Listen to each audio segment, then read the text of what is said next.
जय श्री राम दोस्तों, जीसेफ क्रिएटर के कुंभलगढ़ पार्ट 2 में आपका स्वागत है। आपने हमारा पार्ट 1 देख लिया होगा। अगर नहीं देखा तो डिस्क्रिप्शन में लिंक मिल जाएगा, जाकर जरूर देखें। वीडियो पसंद आए तो लाइक, कमेंट व शेयर भी करें।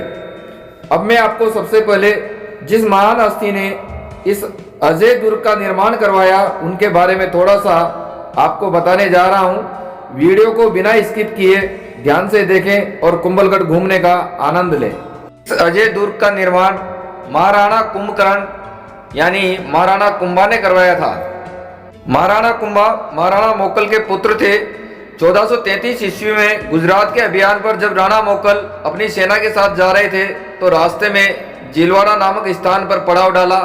इसी स्थान पर महपा पवार के कहने पर चाचा व मेरा 2 दासी पुत्रों ने राणा मोकल की हत्या कर दी।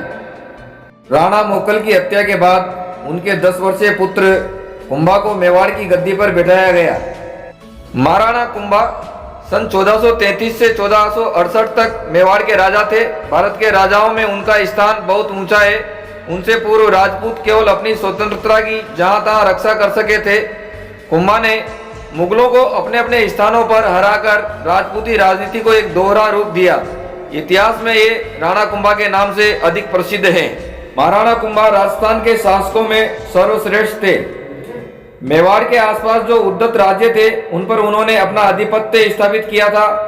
35 वर्ष की अल्पायु में उनके द्वारा बनाए गए 32 दुर्गों में चित्तौड़गढ़, कुंभलगढ़, अचलगढ़ जहां सशक्त स्थापत्य में शीर्षस्थ हैं, वहीं इन पर्वत दुर्गों में चमत्कृत करने वाले देवालय भी हैं। उनके विजयों का गुणगान करता विश्व विख्यात विजय स्तंभ भारत की अमूल्य धरोहर है। कुंभा का इतिहास केवल युद्धों में विजय तक सीमित नहीं था, बल्कि उनकी शक्ति और संगठन क्षमता के साथ साथ उनकी रचनात्मकता भी आश्चर्यजनक थी। संगीत राज उनकी महान रचना है, जिसे साहित्य का कीर्ति स्तंभ माना जाता है। महाराणा कुंभकर्ण की महत्ता विजय से अधिक उनके सांस्कृतिक कार्यों के कारण है। उन्होंने अनेक दुर्ग, मंदिर और तालाब बनवाए। अब गाइड महोदय के पास आ गए हैं तो इनसे भी कुछ जानकारी प्राप्त करते हैं। राइट हैंड साइड में जो देख रहे हो फोर्ट गेट है, ये उस जमाने में राजाओं के घोड़े बांधने की जगह थी, जो उनके सेनापति घोड़े। हाँ, तो यहाँ पे 6 गेट थे, अभी 4 गेट हैं, तो बाकी गेट डैमेज हो गए। तो उनके लिए ग्रास वगैरह आगे वाला हिस्सा वहीं पे रखा जाता। वहीं पे नीचे ट्रैपर में रुक था बरगद के पेड़ के पास, वो तोपची का हाउस था। और इनके वाला बिल्डिंग वो तोप खाना था जहाँ पे कैनन रखी जाती थी और इनके सैनिक तोप चलाते थे। तो जब तोप कराया तो इसकी आवाज इतनी तेज होती है जिससे आदमी के काम भी पड़ते तो फाइट यानी पटाखे चलाते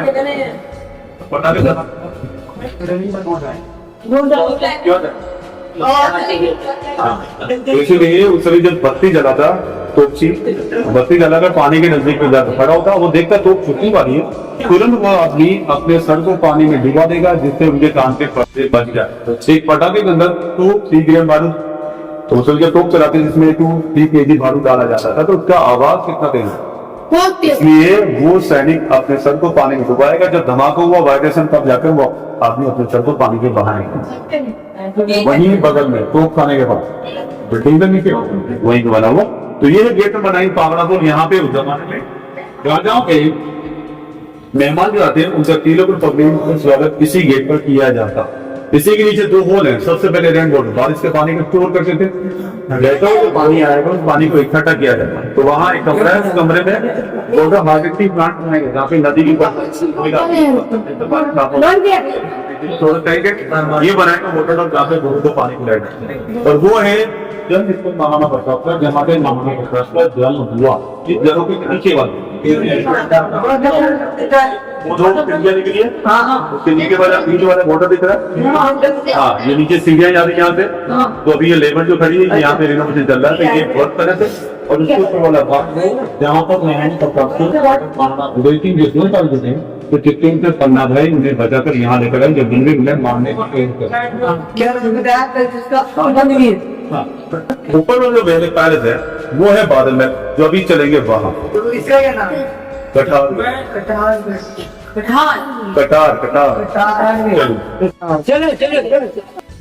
राणा कुंभा का स्थापत्य युग स्वर्ण काल के नाम से जाना जाता है। क्योंकि कुंभा ने अपने शासनकाल में अनेक दुर्गों, मंदिरों एवं विशाल राजप्रसादों का निर्माण कराया। कुंभा ने अपनी विजयों के लिए भी अनेक ऐतिहासिक इमारतों का निर्माण कराया। देखिए ये यहाँ से पुराने भवन है जो डैमेज हो चुके हैं, इनका रिनोवेशन का कार्य जारी है। ये इधर पास में एक पानी का हौज बनाया हुआ है। जब तोपची तोप चलाते थे तो तोप चला करके पानी के कुंड में कूद जाया करते थे, ताकि जिससे उनके कानों के पर्दे सही सलामत रहे। देखिए दोस्तों, इन घुमावदार रास्तों के माध्यम से धीरे धीरे थोड़े थोड़े से हम ऊपर बढ़ते जा रहे हैं और ऊपर चलते चलते हमें ना कोई थकान हुई और न ही कोई एहसास हो रहा कि हम ऊपर चढ़ाई पर चढ़ते जा रहे हैं। लेकिन ये इन घुमावदार रास्तों के माध्यम से हम काफ़ी ऊंचाई तक पहुंच चुके हैं। आप भी कभी यहाँ पर घूमने के लिए आएंगे तो आपको भी कभी ऐसा महसूस नहीं होगा थकान वगैरह कोई भी। जैसे अपन कहीं पर पहाड़ी पर चढ़ते हैं, सीढ़ियाँ चढ़ते हैं तो थकान हो जाती है, तो यहाँ पर ऐसा महसूस नहीं हो रहा है हमें कुछ भी। और आराम आराम से हम यहाँ पगड़ा पोल तक पहुँच चुके हैं। ये पगड़ा पोल पर पहले जो मेहमान आते थे उनका तिलक और पागड़ी से उनका स्वागत किया जाता था। अब आइए गाइड से जानकारी लेते हैं। वास्तव में यहाँ आकर के आनंद आ गया। अरावली की पहाड़ियों पर ये इतना मधुरम दृश्य देखकर। आपके जस्ट पीछे देखे 9 गेट दिख रहे हैं, लकड़ी वाले गेट। तो पहले ये लकड़ी के गेट नहीं थे, ये सरकार ने बाद में लगवाए थे। पहले ये था अस्तबल जहाँ पे राजाओं के घोड़े बांधे जाते थे, वहां नीचे सेनापति। तो ये था गेट नंबर 9 पागड़ा पोल। यहाँ पे उस जमाने में तिलक और पगड़ी से मेहमानों का स्वागत किया जाता है इस गेट पर। फिर बाद में यहाँ से वो एंटर करेंगे। तो आपके राइट में ये जो हिस्सा है ये है चारागाह। इन घोड़ों के लिए घास यहाँ स्टोर करते, और ग्रास देने वाला आदमी आपके पीछे जो कमरा बना हुआ है इस कमरे के अंदर रहता था केयरटेकर, और वो समय पे ग्रास दे सके इसलिए वहां देखे पत्थर में होल है, वो लाइट मशाल के लिए देख रहे हैं कॉर्नर में होल। और आप जो खड़े आपके पीछे देखा दीवारों पे भी ऐसे स्केचेस रखी है पब्लिक ने। इसी वजह से गवर्नमेंट ने काफी रूम बंद कर दिए, पब्लिक उसे यूज न कर। तो आप खास तौर ध्यान रखना, क्योंकि आपकी जिम्मेदारी आपकी जो जिम्मेदारी वो टीचर के ऊपर है। हो सकता है मैं भी आपको जो बता रहा हूँ इसके बारे में आपको बाद में स्कूल में जाकर कुछ लिखने के लिए बोले, आपको लिखना। इस बात में टीचर यही कहेगी आपने बताया वैसे है तो बच्चे नहीं लिख पाते, तो उसमें आपको सुनने की एबिलिटी होनी चाहिए, क्या कितना सुन पा रहे हैं। तो हो सकता है निबंध लिखना जैसे स्कूल में लिखते हैं वैसे कुंभलगढ़ में बोलेंगे तो आपको कुंभलगढ़ पे लिखना है। तो स्टार्टिंग कहां से भी एंड कहां। तो पीछे सामने देखें बरगद का पेड़, वहां पे किचन बनाएंगे, वो है वेज नॉन वेज किचन। राजाओं के जमाने में उस समय खाना बचता था नॉन वेज और वेज, जो क्षत्रिय। लेकिन महाराणा प्रताप ने जब राजगद्दी बैठने के बाद जब शपथ ली उसके बाद में उन्होंने महल के खाने को त्याग और फिर बाद में अपना जीवन पूरे मेवाड़ को आजाद करने में लगा। महाराणा प्रताप ने महल के खानों के बाद में हाथ नहीं लगाया था। उससे पहले ओल्ड फोर्ट ये था ओल्ड पैलेस। तो महाराणा प्रताप की एज थी 32 साल तक राजा बनते 1572। जब एज थी 36 तब जाके हल्दीघाटी का फाइट हुआ 18 जून 1576। जब एज थी 38 साल तक जाके कुंभलगढ़ का अटैक हुआ 1578। जब एज थी 42 तब जाके दिवेल का युद्ध हुआ 18 यानी तो 1582 का जिसका नाम दिया मेवाड़ का मैराथन। जब एज थी 57 तब जाके उनका नेचुरल डेथ हुआ चावंडीगढ़। तो मैंने आपको एज के हिसाब से बताया कहाँ कहाँ उस समय उनकी एज थी और उस समय कौन सी उन्होंने गिर होगा लड़े। अब चलेंगे ऊपर पैलेस के अंदर। तो पैलेस के बीच में एक दीवार है, देख रहे ऊपर। उस दीवार के लेफ्ट वाला हिस्सा वो है मेन मर्दाना, जहाँ पे खिड़कियां और बिग गेट। और राजाओं की और से आगे वाला देखेंगे हिस्सा वो रानी वाला, जहाँ पे खिड़कियां और क्लोज है। ये छोटे हैं पर्दा थी, तो रानियां न किसी को देखते न उसे कोई देख पाए। तो पीछे वाला जो रास्ता है उस रास्ते जाएंगे, वहां पे राजा क्या वो मार्ग था जहाँ पे राजा घोड़े के जरिए जाते, रानियां पालकी के जरिए जाती और आम प्रजा हमारे जैसे पैदल जाया करती थी। जब उस समय में उनको दरबार के अंदर जाना उसके जो ऊपर आम सभा और खास दोनों बनाएंगे। लेकिन उस समय एक जात कैसी थी, उसको उस समय में उस रास्ते से जाने की इजाजत नहीं थी। वो जाति कौन थे? Toilet cleaner. उस समय में महल के पीछे उनके हाउसेस होते थे, वहीं से आना सीढ़ियों से आकर टॉयलेट को क्लीन करके जाना। तो वहां पे आप देखेंगे ऊपर 3 कमरे बने हुए हैं जहाँ पे खिड़कियां नहीं है, सिर्फ गेट बने हुए। पीछे में जो खिड़कियां कर रखी वो मेन क्यों ना देखा, क्योंकि आज के समय जो भी वीआईपी जाते हैं तो हमारी क्रिया क्या होती है, हम क्या करते हैं उनकी तरफ फेस की तरफ नहीं देख पाते, इसलिए हमें टर्न होकर खड़ा होना होता। टूरिंग प्रोटोकॉल होता है उसके हिसाब से। चलो लेफ्ट हैंड साइड।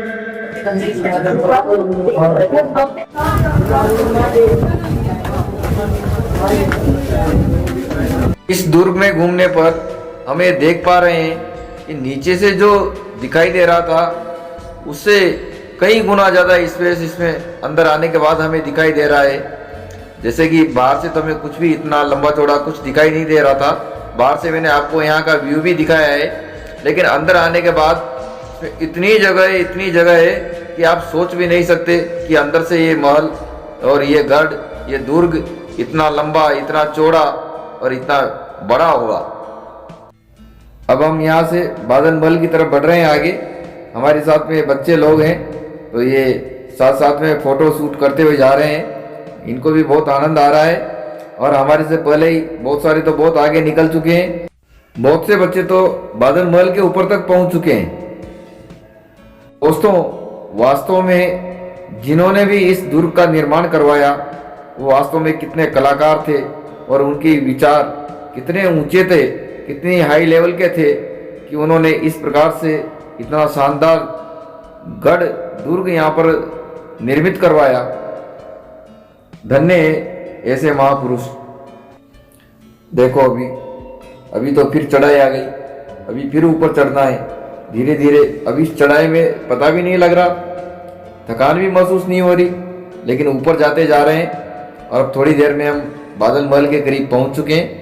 अब थोड़ी देर में बादल महल पहुंचने वाले हैं। फिर बादल महल पहुंच करके हम आपको बादल महल के अंदर का नज़ारा दिखाएंगे, वहाँ पर क्या क्या चीज़ें हैं। देखिए दोस्तों, अब हम यहाँ पर ऊपर पहुँच चुके हैं। अभी तो और भी ऊपर जाना बाकी है, लेकिन अब यहाँ से हम आपको थोड़े से दृश्य दिखाएंगे। अब देखिए चारों ओर घूम करके देखिए, ये आगंतुक जो भी जितने भी लोग हैं यहाँ पर पर्यटक, ये सभी फ़ोटो शूट कर रहे हैं और फ़ोटो शूट करने में मस्त हो रहे हैं। देखिए हमारे साथ में बच्चा लोग है, बच्चा पार्टी, ये भी फ़ोटो शूट करते हुए आ रहे हैं और इनको यहाँ पर बहुत आनंद आ रहा है। देखिए अरावली की पहाड़ियों का नज़ारा यहाँ से कितना सुंदर, कितना विहंगम दृश्य यहाँ पर दिखाई दे रहा है। देखिए दोस्तों, अब यहाँ से पहाड़ी का क्षेत्र भी देखिए, अरावली की जो पहाड़ियाँ हैं उनके बाहर का नज़ारा भी आप यहाँ से देख पाएंगे।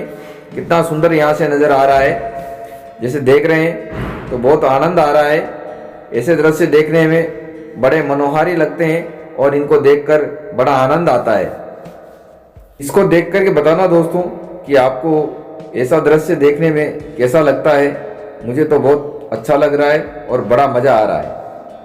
और हमारे साथ में जो बच्चा पार्टी है, स्टूडेंट्स गुरु कृपा कैरियर फाउंडेशन के, इन सभी को भी बहुत आनंद आ रहे हैं और सभी हमारे से आगे आगे पहुंच गए हैं। बादल महल में पहुंच चुके हैं बच्चे, आगे अंदर जा चुके हैं। तो हमें भी अब जाना है वहां पर।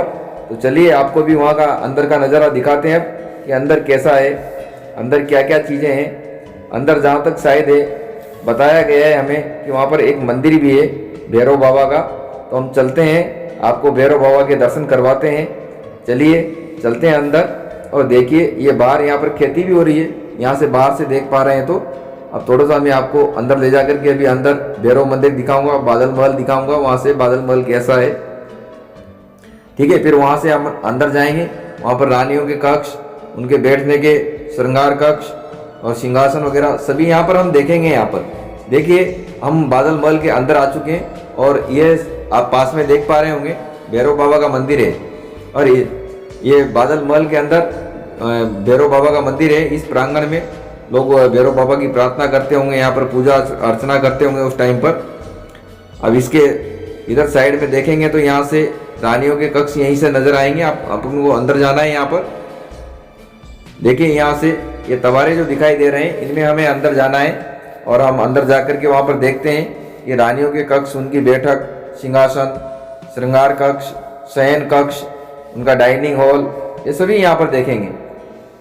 ये यहाँ पर ये बहुत बड़ा हॉल है भैरव बाबा मंदिर के सामने, इसको बादल महल कहते हैं पूरे को। और यहाँ पर देखो दीवारों पर सुंदर सुंदर चित्रकारी कर रखी है। अब देखिए ये बच्चा पार्टी यहाँ पर घूम रहे हैं, लोग देख रहे हैं। ये यहाँ पर बताया जाता है कि ये अंदर जो रानियों की बैठक है और इसके अंदर जो अंधेरे कमरे जो दिखाई दे रहे हैं, जिधर से अंधेरा अंधेरा दिखाई दे रहा है, ये रानियों का श्रृंगार कक्ष है, ताकि रानियों को श्रृंगार करते हुए कोई ना देख सके। तो वहाँ पर सेफ्टी पर्पज से लाइटिंग की व्यवस्था कम है।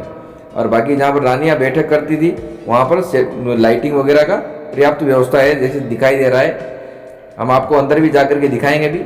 देखिए वहाँ पर देखो ये झरोखे हैं, इनसे यहाँ पर इनके हवा का प्रबंध था, इनमें से बहुत ठंडी ठंडी हवाएं आ रही है, अभी हम महसूस कर रहे हैं। देखो ये बच्चे देख रहे हैं, यहाँ पर चेक कर रहे हैं कि हवा आती है कि नहीं आती है। छत पे जो रेलिंग है वो पुरानी है, उसके ऊपर किसी प्रकार का वजन नहीं है। अंदर की जो हाइट है वो लगभग 50 मीटर जो बाहर की है, वैसे होटल नहीं है, आपको बनाने की कोशिश कर रहे हैं।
तो 1 घंटे के लिए आए हो, क्या पूरे दिन रहेंगे अपने रात?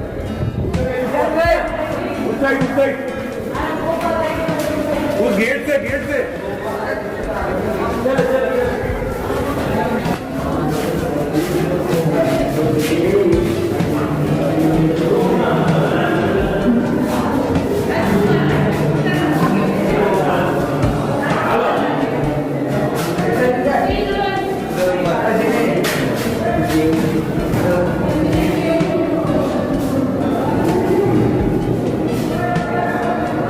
आ जाओ वही है तो।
दोस्तों अब हम पहुंच चुके हैं मेवाड़ की आंख, यानी ऊपर ही ऊपर टॉप, यहाँ के दुर्ग के ऊपर किले की छत पर। और यहाँ से देख सकते हैं आप, इधर पूरे मेवाड़ को देख सकते हैं। अभी थोड़ा कोहरा है, इस वजह से थोड़ी सी दिक्कत है, और नहीं तो यहाँ से, यहाँ अब नज़ारा देखिए आप अरावली की पहाड़ियों का, कितना सुंदर नज़ारा यहाँ से नज़र आ रहा है। देखिए हमारे बच्चा पार्टी यहाँ पर फोटो शूट कर रहे हैं।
दोस्तों, दुनिया की दूसरी सबसे लंबी दीवार जिस किले के बाहर है वो यही किला है। और आप देखिए यहाँ से, अभी आपको दीवार दिखाते हैं, सामने नजर आएगी आपको उधर the great wall of India. ये भारत की सबसे बड़ी दीवार है। इसकी लंबाई लगभग 36 किलोमीटर बताई जाती है, जो कि अरावली की पहाड़ियों पर घूम करके वापस किले की तरफ आ रही है। यानी किले की इससे पूरी सुरक्षात्मक घेराबंदी हो रखी है। यह दीवार वास्तव में ही चीन की दीवार के बाद दूसरे नंबर की है। इस दीवार को कुंभलगढ़ की दीवार और इस किले को कुंभलगढ़ किले के नाम से जाना जाता है। इस किले के निर्माण में लगभग 15 साल का लंबा वक्त लगा था। और आप ये जानकर हैरान हो जाएंगे कि इस किले के अंदर 360 से ज्यादा मंदिर हैं, जिनमें से 300 प्राचीन जैन मंदिर और बाकी हिंदू मंदिर हैं। ये जो दीवार हमने अभी देखी है, ये 36 किलोमीटर लंबी और 7 मीटर चौड़ी भी है, जिस पर 4 घुड़सवार एक साथ चल सकते हैं। दोस्तों, इस किले के उत्तर की तरफ पैदल का रास्ता भी है, जिसको टूटिया का घोड़ा के नाम से जाना जाता है, तथा पूर्व की तरफ हाथी घोड़ा की नाल में उतरने का रास्ता दानी वहां कहा जाता है। किले के पश्चिम की तरफ का रास्ता हीरा बारी कहलाता है, जिसमें थोड़ी दूर पर किले की तलहटी में महाराणा रायमल के कुंवर पृथ्वीराज की छतरी बनी है। इसे उड़ना राजकुमार के नाम से भी जाना जाता है। पृथ्वीराज स्मारक पर लगे लेख में पृथ्वीराज के घोड़े का नाम साहन दिखाया गया है। दोस्तों, इस किले का निर्माण करने वाले निर्माता महाराणा कुंभा के पिता मोकल की हत्या 2 दासी पुत्रों ने की थी। तो उन्होंने अपने पिता के मामा रणमल राठौड़ की सहायता से शीघ्र ही उन्होंने अपने पिता के हत्यारों से बदला लिया। और इन महाराणा कुंभा के 3 संतानें थी, जिनमें 2 पुत्र, एक उदा सिंह और दूसरा राणा रायमल, तथा एक पुत्री रमाबाई थी। 1437 ईस्वी में मालवा के सुल्तान महमूद खिलजी को भी उन्होंने इसी साल सारंगपुर के पास बुरी तरह से हराया और इस विजय के स्मारक स्वरूप चित्तौड़ का विख्यात विजय स्तंभ बनवाया। इनके शत्रुओं ने अपनी पराजयों का बदला लेने के लिए बार बार प्रयत्न किए, किंतु उन्हें सफलता नहीं मिली। मालवा के सुल्तान ने 5 बार मेवाड़ पर आक्रमण किया। नागौर के स्वामी शम्स खान ने गुजरात की सहायता से स्वतंत्र होने का विफल प्रयत्न किया। यही दशा आबू के देवड़ों की भी हुई। मालवा और गुजरात के सुल्तानों ने मिलकर महाराणा पर आक्रमण किया, किंतु मुगल सेनाएं फिर भी परास्त हुई। हम इस किले में चारों ओर घूम लिए और अब नीचे की ओर वापस से प्रस्थान कर रहे हैं। अब देखिए, जो चीज़ें छूट गई थी उनको हम वापस आते समय आप लोगों को दिखाते हुए लाएंगे। तो कंटिन्यू बने रहिए हमारे साथ और यहाँ पर किले में घूमने का, दुर्ग में घूमने का आनंद लीजिए, क्योंकि जब कभी आप आएंगे तो फिर सब चीज़ों को एक साथ देख पाएंगे, नहीं तो फिर आप भी कुछ न कुछ यहाँ से मिस करके जाएंगे। महाराणा प्रताप का जन्म भी इसी किले में हुआ था। उनके पिता महाराणा उदय सिंह एवं माता रानी जयवंता बाई के घर हुआ था। पन्ना दाई महाराणा उदय सिंह को बचा करके लाई थी, तो इसी किले में उन्होंने शरण ली थी और इसी किले में उनका लालन पालन हुआ था, इसी किले में वो बड़े हुए थे। हल्दी घाटी के युद्ध के बाद महाराणा प्रताप भी काफी समय तक इसी दुर्ग में रहे। इस दुर्ग के बनने के बाद ही इस पर आक्रमण शुरू हो गए थे, लेकिन एक बार को छोड़ करके ये दुर्ग प्राय अजय ही रहा है। दोस्तों, यहाँ से फोटोग्राफी करते हुए आनंद लेते हुए नीचे की तरफ बढ़ते हैं और चलते जाते हैं। अब देखिए नीचे का नज़ारा। जमाने में भी सामानों को ले जाने के लिए इनका यूज होता था और आज भी इनका ही हो रहा है। अब यहाँ से सामने देखिए दोस्तों, वो पेड़ जो दिखाई दे रहा है उसके सामने मेर ऋषि का मंदिर है, जिन्होंने अपना बलिदान दिया था। इस दुर्ग का जब निर्माण हो रहा था तो दीवारें बार बार गिर जाती थी, तो इस संदर्भ में किसी को नर बलि देनी थी तो ऋषि ने स्वेच्छा से अपनी बलि दी थी। इनके बारे में फिर मैं और भी विस्तार से आप लोगों को बताऊंगा। अभी देखिए आगे। अब ये प्राचीन एक मंदिर है यहाँ पर हम दर्शन करने के लिए जा रहे हैं। देखते हैं यहाँ पर दर्शन करके।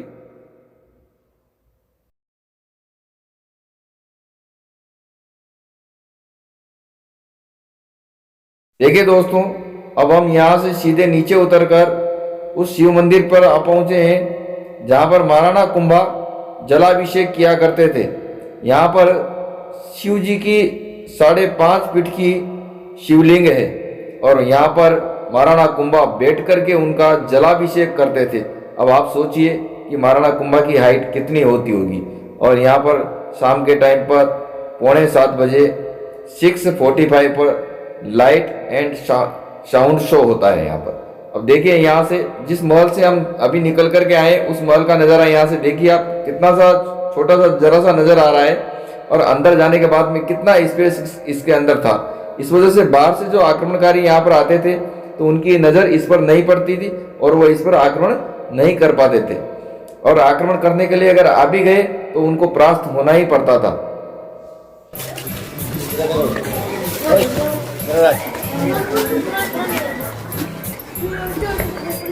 हाँ सर, फोटो लिया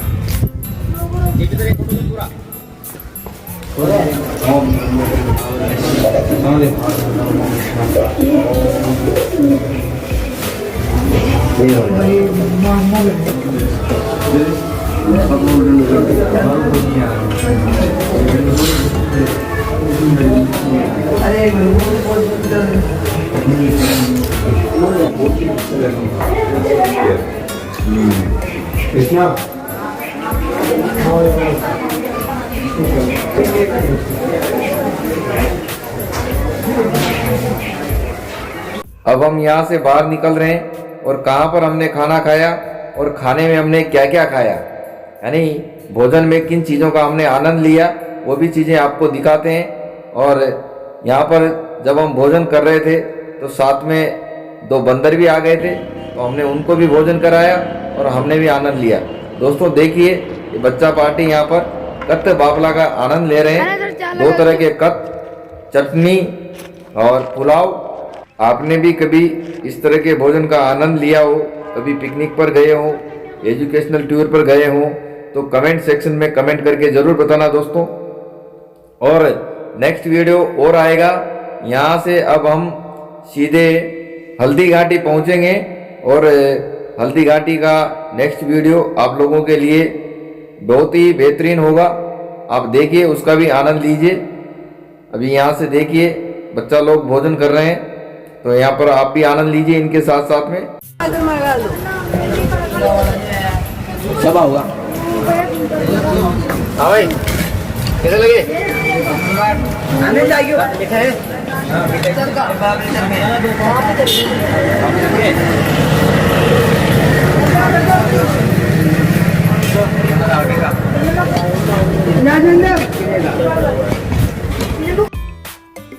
तो दोस्तों, अब अंत में आपको ये बताना है कि हमारा टूर आप लोगों को कैसा लगा। और अभी हम यहाँ से अब हल्दी घाटी जाएंगे और हल्दी घाटी का भी आप लोगों को वहाँ के नज़ारे भी दिखाएंगे कि वहाँ पर हमारी विजिट कैसी रहती है। हमारे साथ साथ में आप लोग बने रहें और हमारे साथ में आप भी आनंद लें। और कमेंट सेक्शन में कमेंट करके बताएं। वीडियो अगर आपने हमारा चैनल अगर सब्सक्राइब नहीं किया है तो चैनल को भी सब्सक्राइब करें, वीडियो को लाइक करें, शेयर करें और कमेंट भी करें। ओके दोस्तों, थैंक यू, धन्यवाद।